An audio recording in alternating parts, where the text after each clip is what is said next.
నేపాల్ నుంచి బయలుదేరి మహాసిద్ధుడు, కాళీ మంత్రసిద్ధుడు, త్రైలింగస్వామి ఆయన టిబెట్లో ఉన్నటువంటి మానస సరోవరం, కైలాస పర్వతం, అక్కడికి వెళ్ళాలి అని బయలుదేరాడు. వెళ్తున్నాడు, నేపాల్ నుంచి టిబెట్ వెళ్తున్నాడు. దోవలో మంచు కొండలలో గుండా ప్రయాణం చేస్తున్నాడు. ఒక చోట ఒక వ్యక్తి అలా నిల్చొని ఉండి ఒక రాయి మీద త్రైలింగా ఇట్రా అని పిలిచాడు. నన్ను ఎరిగిన వాళ్ళు ఎవరున్నారు ఇక్కడ, ఆశ్చర్యంగా ఉంది అని దగ్గరికి వెళ్ళాడు. మీరెవరు స్వామి, నన్ను పేరు పెట్టి పిలిచారు అంటే, పేరు పెట్టి పిలవటం పెద్ద విశేషం ఏమున్నదయ్యా, నాతో రా అన్నాడు. అక్కడ ఒక గుహ ఉన్నది, ఆ గుహలోకి తీసుకెళ్ళాడు. ఆ గుహలో ఒక 4 వ్యక్తులు కూర్చొని ఉన్నారు. వాళ్ళ శరీరాలు పాలరాతి విగ్రహాలలాగా ఉన్నాయి, కళ్ళు మిలమిలా మెరుస్తున్నాయి. వీళ్ళు మహనీయులు, తపస్సులు. ఇక్కడే కూర్చొని ఉన్నారు కొన్ని వేల ఏండ్ల నుండి.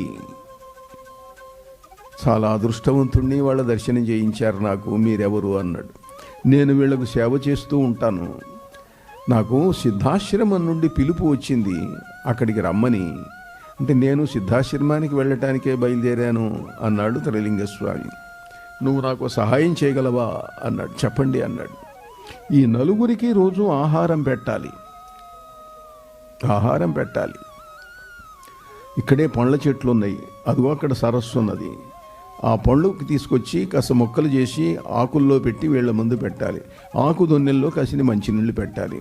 అవి పెట్టేసి 1 గంట అవతల నీవు గుహ బయట ఉంటే నువ్వు మళ్ళీ వచ్చేసరికి ఆహారం వాళ్ళు తీసుకుంటారు. అదే క్లీన్ పరిశుద్ధం చేసి రోజు ఇది పని.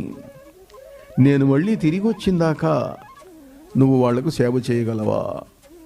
మీరు ఎప్పుడు తిరిగి వస్తారు నాకు మాత్రమేం తెలుసు, రమ్మన్నారు వెళ్తున్నాను. నువ్వు నేను వచ్చిందాకా ఉంటానంటే ఉండు, లేకపోతే నేను వెళ్ళటానికి వీల్లేదు అన్నాడు. ఉంటానన్నాడు. 9 సంవత్సరాలు సేవ చేశాడు ఓర్పుతోటి వాళ్లకు. 9 ఏళ్ల తర్వాత వచ్చాడు ఆయన. వచ్చి ఇంకా నువ్వు వెళ్ళొచ్చు, నీకు అనుమతి లభించింది అన్నాడు. అయ్యా, ఇట్లా 9 ఏళ్ళు నేను ఇక్కడ ఉన్నాను, మీకు మాట ఇచ్చినందువల్ల. మీరెంతకాలం నుంచి ఉన్నారు, ఇంకెంతకాలం ఉంటారు? నేను 300 ఏళ్ల నుంచి ఉన్నాను వీళ్ళకు సేవ చేస్తూ, ఇంకెంతకాలం ఉంటానో నాకు తెలియదు అన్నాడు.